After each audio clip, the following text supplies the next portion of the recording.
سب سے پہلے آپ سب کو میرا محبت بھرا السلام علیکم، کیونکہ سارا سفر ہے ہی محبت کا۔ اس دن کلینک پہ بیٹھا تھا تو ایک پیشنٹ نے مجھ سے پوچھا کہ آپ کو حضرت واصف علی واصف رحمۃ اللہ علیہ کی اتنی باتیں یاد کیسی رہتی ہیں؟ تو میں نے جواب دیا، چہرہ یاد رہے تو بات بھی یاد رہتی، وہ چہرہ ہی اتنا پیارا ہے۔ حضرت واصف علی واصف رحمۃ اللہ علیہ سے کسی نے پوچھا کہ علم کیسے ملتا ہے؟ اب یہ سوال ہے نوجوانوں کا بھی ہوگا، تو سرکار نے ارشاد فرمایا کہ اپنے محسن کا نام بتاؤ، اس کے احسانات بتاؤ، اس کے کام بتاؤ، علم ملنا شروع ہو جائے گا۔ علم نگاہ سے ملتا ہے، علم عطا سے ملتا ہے، علم اس وقت تک نہیں مل سکتا جب تک کوئی دینے والا نہ ہو۔ تو یہ جو ہم استاد کی بات کرتے ہیں نا کہ استاد اگر اہل بھی ہے اور مخلص بھی ہے تو اللہ کا ولی ہے، تو یہ اللہ کی بڑی مہربانی ہے کہ میں ایک مشکل وقت سے گزرا، تکلیف پر صبر اور نعمت پر شکر دونوں اللہ کی مہربانیاں ہیں۔ تو جب وہ تکلیف سے گزر رہا تھا، انگزائٹی، سوشل آئسولیشن، تھوڑی لوگوں کو ایوائڈ کرتا تھا، میں پہلے بھی یہ ذکر کر چکا ہوں، تو اسی دوران حضرت واصف علی واصف رحمۃ اللہ علیہ کی آڈیوز میرے سامنے آئیں، تو مجھے وہ آواز تھوڑی سی نا سمجھنے میں دشواری ہو رہی تھی، پرانی آڈیوز تھیں، تو سرکار کا فکرہ آیا کہ پہلے مجھ سے تعلق بناؤ، پھر میری ہر بات تمہیں سند لگے گی۔ کچھ دیر کے بعد میں تو یہ کہتا ہوں کہ دیدار کے قابل تو کہاں میری نظر ہے، یہ ان کی عنایت ہے کہ رخ ان کا ادھر ہے۔ تو جب وہ تعلق بن گیا اور وہ ایک ایک بات روح کی گہرائی سے نکلی ہوئی بات روح کی گہرائی تک ضرور جاتی ہے، تو جب وہ مجھے انہوں نے نا اس پورے اس پریشانی سے اٹھا کے نا میرا فوکس ہی جو ہے نا وہ پرسپیکٹیو ہی چینج کر دیا۔ تو اسی دوران نا اس وقت میری والدہ حیات تھی، اللہ ان کے درجات بلند فرمائے، تو بڑی دعا کر رہی تھی، میں ایک ہی بیٹا ہوں۔ تو آگے سرکار کی آڈیو میں ایک فکرہ آیا کہ اگر اچھا استاد مل جائے تو ماں کو نہ چھوڑ دینا، ماں کی دعا سے ہی تو اچھا استاد ملتا۔ تو یہ آج کل ایک ویڈیو بڑی شیئر ہو رہی ہے کہ کسی نے حضرت واصف علی واصف رحمۃ اللہ علیہ سے پوچھا کہ اللہ کا جلوہ کیا ہوتا ہے؟ تو ارشاد فرمایا، ماں کے لیے بیٹے کا چہرہ اللہ کا جلوہ ہوتا ہے۔ والدہ کافی علیل تھی، کافی بیمار تھی، تو میں جب آیا تو کافی لاغر تھی، انہوں نے میری آواز سنی تو اٹھ کھڑی ہوئی، تو میں نے اپنی نگاہوں سے دیکھا ہے کہ بیٹے کا چہرہ ماں کے لیے اللہ کا جلوہ ہوتا ہے۔ ایک اور جگہ ارشاد فرماتے ہیں، جب عام الفاظ خاص معنی دینا شروع کر دے سمجھو اللہ کا جلوہ عطا ہو گیا۔ تو یہ جتنی بھی ہمارے یہ جو سرکار کی آڈیوز ہیں یہ ہمیں گائیڈ کرتی رہتی ہیں، روزمرہ کی زندگی ہو، پروفیشنل لائف سے جڑی کوئی بات ہو۔ میں ڈاکٹر ہوں تو میرے لیے ان کا ایک جو فکرہ تھا، یہ میں پہلے بھی کوٹ کر چکا ہوں کہ وہ عبادت کرنے والا ڈاکٹر جو اپنے مریض کے لیے مخلص نہیں، اس کی عبادت اسے کوئی نفع نہیں پہنچائے گی۔ تو یہ ایسے ہی ہے کہ جی بادشاہ سے رعایا کا پوچھا جائے گا اور ڈاکٹر سے مریض کا پوچھا جائے گا۔ ڈاکٹر صاحب نے بڑی پیاری گفتگو کی، میرے لیے سرکار کا یہ ایک فکرہ مجھے پر امید کر دیتا ہے کہ جتنے بھی عظیم کام ہیں وہ غیر عظیم زمانوں میں ہوتے ہیں۔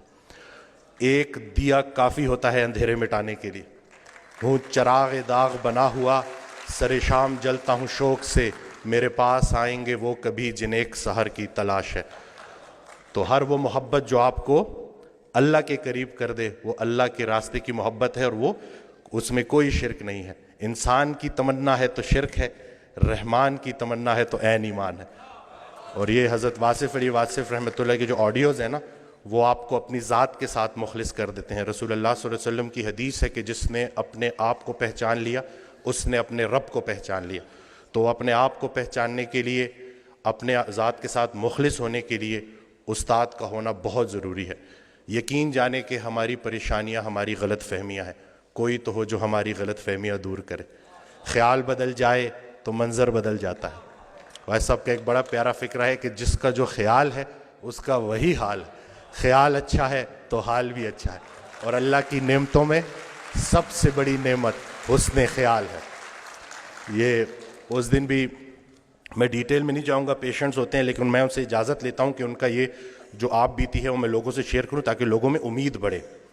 ایک خاتون میرے پاس آئیں، کچھ ان کے ساتھ بڑی زیادتیاں ہو گئی تھیں اور وہ دل میں نفرت لیے بیٹھی تھیں، اور جس کے لیے نفرت لیے بیٹھی تھی وہ فوت ہو چکا تھا۔ تو جب میرے پاس آئیں انہوں نے گلے شکوے کیے تو میں نے کہا کہ حضرت واصف علی واصف رحمۃ اللہ علیہ ارشاد فرماتے ہیں کہ اگر اللہ قیامت کے دن تم سے پوچھے کہ پہلے کس کو جنت میں بھیجوں تو تم نے اس کا نام لینا ہے جس کو تم نے جہنم میں بھیجنا. ایک مہینے بعد جب لوٹ کے آئیں تو انسان بدل چکا تھا, چہرے پہ رونق, آنکھوں میں نور. تو مجھے کہتی ہیں کہ ڈاکٹر وسیم جب میں یہاں سے اٹھ کے گئی تو پہلے تو میں گھر کی طرف جا رہی تھی, مجھے آپ کی بات ہضم نہیں ہوئی, لیکن پھر میں نے گاڑی موڑی اور میں قبرستان چلی گئی اور میں اس کی قبر کے سامنے کھڑے ہو کے میں نے کہا کہ جو تو نے میرے ساتھ کیا معافی کے قابل نہیں ہے, لیکن جا تجھے اللہ کی رضا کے لیے معاف کرتی ہوں. اور کہتی ہیں کہ اس رات میں اتنی میٹھی نیند سوئی کہ مجھے دوائی لینے کی ضرورت بھی نہیں پڑی. یہ جو نفرت ہے نا, ظرف دکھانا ہے, اور اتنی کوئی بڑی بات ہے ہی نہیں. مقصد بندہ ہے تو نتیجہ بھی بندہ ہے, مقصد اللہ ہے تو نتیجہ بھی اللہ ہے. تو سب سے پہلے تو ہم نے اپنی توقعات کو مومن کرنا ہے, زندگی مومن ہو ہی جائے گی. اصل میں ہماری توقعات مومن نہیں ہو رہی, ہم نے ایکسپیکٹیشنز اتنی بڑھا دی ہیں, ہر کسی سے ہم توقعات رکھتے ہیں سوائے اللہ کے. تو اپنا گھر, اپنی تنہائی, اپنی قبر, اسی کے اوپر فوکس کریں. ہر انسان سے اس کا اپنا پوچھا جائے گا. جس شوہر کو اپنی بیوی میں صرف برائیاں نظر آ رہی ہیں, اصل میں اس کو اپنی تمام برائیاں اپنی بیوی میں نظر آ رہی. اچھے شوہر کو اپنی بیوی اچھی لگے گی, برے شوہر کو اپنی بیوی برے لگے گی. اب بتاؤ بیوی اچھی لگتی ہے یا بری لگتی ہے؟ یعنی کہ سارا کا سارا فوکس ادھر کر دیا, جھگڑا ہی نہیں کرنے دیتے, سارے جھگڑے ہی ختم کر دیے الحمدللہ.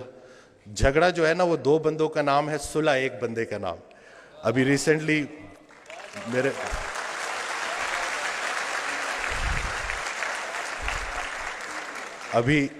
میرے ساتھ ایک واقعہ ہوا. میں گاڑی ریورس کرا تو وہ برانڈ نیو گاڑی تھی, وہ لگ گئی. وہ پیچھے سا غلطی میری تھی, تو میں اترا تو وہ بڑے غصے میں میری طرف آئے.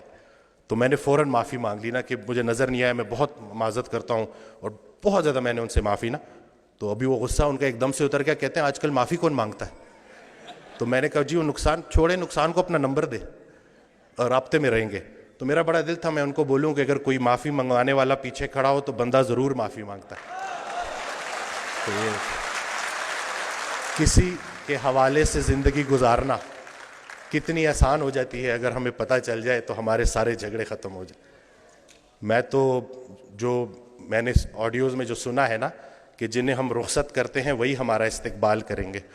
تو حضرت واصف علی واصف رحمۃ اللہ علیہ کی میں آڈیوز سنتا ہوں تو اس میں انہوں نے جو ہمارا فوکس ہی چینج کر دیا ہے کہ جب ہم وہاں پہ جائیں گے تو جن کو ہم پیچھے چھوڑ کے آئے تھے وہ ہمیں آگے ملیں گے. تو اب ان کے لیے کیا لے کے جا رہے ہو؟ تو اپنے والدین کے لیے صدقہ جاریہ بننا ہے. اور یہ چھوٹی سی زندگی ہے, اس میں الجھنا نہیں ہے. آسانیاں دو, آسانیاں ملیں گی. ہر وہ نیکی جو تم دوسرے کے ساتھ کرتے ہو اصل میں اپنے ساتھ کرتے ہو, ہر وہ بدی جو تم دوسرے کے ساتھ کرتے ہو اصل میں اپنے ساتھ کرتے ہو. اسلام کوئی بات نہیں ہے جو پڑھ کے سنانی ہے, اسلام ایک کام ہے جو کر کے دکھانا ہے. تو اللہ پاک ہمیں استقامت دے کہ یہ نوجوان ہمارے سامنے جو بیٹھے ہوئے ہیں انہوں نے ہی ہمیں ریپلیس کرنا ہے. اور میں یہ کہتا ہوں کہ اگر کچھ پرسنٹیج ہی پاپولیشن کی اگر شعوری سطح پہ جتنی لیول آف کانشیسنس بڑھے گی اتنی کریج آف فارگیونیس بھی بڑھے گی. اور حضرت واصف علی واصف رحمۃ اللہ علیہ کا بڑا پیارا فکرہ ہے کہ میری بیسک تعلیم یہ ہے کہ سب کو معاف کرو. تو بس یہی کرنا ہے کہ معافی تلافی کر کے اپنی اپنی قبروں تک جانا ہے. کوانٹم فزکس کا ایک فکرہ ہے کہ death is just an illusion. جب میں نے یہ پڑھا نا تو مجھے سرکار کا فکرہ یاد آ گیا کہ یہ کون لوگ تھے جنہوں نے موت کو میلہ بنا دیا. رسول اللہ صلی اللہ علیہ وسلم کی حدیث ہے, اس کا مفہوم ہے کہ جب شہید ان مراحل سے گزار کر اپنی جان کا نذرانہ پیش کر کے جب بارگاہ اللہ میں جب اللہ کے سامنے حاضر ہوگا, بارگاہ خداوندی میں, اور اللہ اس سے پوچھے گا کہ بتا تجھے کیا چاہیے, تو وہ بولے گا مجھے بار بار اسی راستے سے گزارا جائے. کہ یہ جو ہم زندگی گزار رہے ہیں, زندگی کو نہیں سمجھ سکے تو ہم موت کو کیسے سمجھیں گے؟ ہو سکتا ہے جسے ہم موت کہہ رہے ہوں عین زندگی ہو, بلکہ حقیقتاً زندگی ہی ہے. سارے چیک ادھر کیش نہیں کرانے, کچھ آگے کے لیے بھی چھوڑ دو. تو بس یہ ہے کہ بزنس نہیں کرنا, خدمت کرنی ہے. اور ایک جو بڑی پیاری بات کہ ہر رات سونے سے پہلے خود سے پوچھو کہ لوگوں کو استعمال کر رہے ہو یا لوگوں کی خدمت کر رہے ہو. اس کا جواب تم خود دو گے. ہر وہ دن ڈے ٹو ڈے چلنا ہے, مومن ڈے ٹو ڈے چلتا ہے. ہر وہ دن جس میں آپ کی ذات سے کسی انسان کا نقصان نہیں ہوا, آپ کے ذات کے شر سے لوگ محفوظ رہے, اور کسی نہ کسی کا نفع ہو گیا, وہ بہترین دن گزر گیا. یہ ان دو فکروں میں پورا اسلام سمجھایا گیا ہے. اگر لوگ سمجھیں, اگر آپ کی ذات بے ضرر ہو گئی تو آپ کے دین کی ابتدا ہو گئی, اور اگر آپ کی ذات سے لوگوں کا نفع ہو رہا ہے تو آپ کا دین مکمل ہو گیا. اسلام کچھ بھی نہیں ہے اخلاق محمدی صلی اللہ علیہ وآلہ وسلم. تو دعا یہی کرنی چاہیے کہ ہم اپنے ریئل کو اپنے آئیڈیل کے قریب کر دیں. ہم سب یہ دعا کرتے ہیں کہ مرتے وقت رسول اللہ صلی اللہ علیہ وسلم کا چہرہ مبارک ہمیں نظر آئے, ہم ان کا دیدار کریں. تو بس دیکھ لیں جی کہ کہیں ایسا نہ ہو کہ اس دن شرمندگی اٹھانی پڑے. تو کوئی ایک خوبی اپنے اندر ایسی پیدا کر لو جو آپ کو لگے کہ رسول پاک صلی اللہ علیہ وسلم کو اچھی لگے گی. کوئی ایک غلطی خامی اپنے اندر سے ایسے نکال دو جو آپ کو لگتا ہے رسول اللہ صلی اللہ علیہ وسلم کو ناپسند ہے. تو بس یہی چھوٹی سی زندگی ہے اور یہی کرنے والے کام ہیں, کر ڈالیں.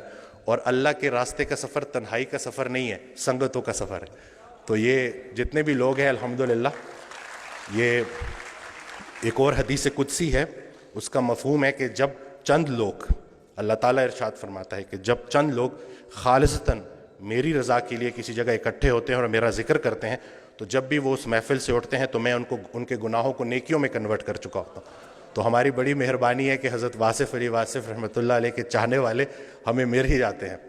اور یہ اس دن بھی ایک خاتون آئی, کہتی ہیں آپ کی ساری باتیں ایک طرف, جب آپ کی کلپ میں آپ حضرت بولتے ہیں نا تو ہمارا پورا خاندان الرٹ ہو جاتا ہے کہ اب کوئی بڑی بات آنے والی ہے. تو اس میں ہمارا کچھ کمال نہیں ہے, میں کچھ نہیں کر رہا, اپنے محسن کے احسانات بیان کر رہا ہوں, اور یہی میری زندگی کا مقصد ہے اور مرکز بھی یہی ہے. آپ سب کا شکریہ کہ آپ نے مجھے سنا. اللہ پاک ہماری استقامت قائم رکھے اور محبتیں بھی قائم رکھے. اور ایک چھوٹی سی کوشش ہم نے کی ہے, ایک بک کمپائل کی ہے اینگزائٹی ڈپریشن کے لوگوں سے گزرنے والے پیشنٹس کے لیے, کہ جو مجموعہ ہے قرآن پاک کی آیات کا, احادیث مبارکہ کا, اور حضرت واصف علی واصف رحمۃ اللہ کے جو فرمودات ہیں ان کا. تو اس کی ڈیٹیلز بھی آپ انتظامیہ سے لے سکتے ہیں. جزاک اللہ, سلامت رہیں, آباد رہیں. Thank you.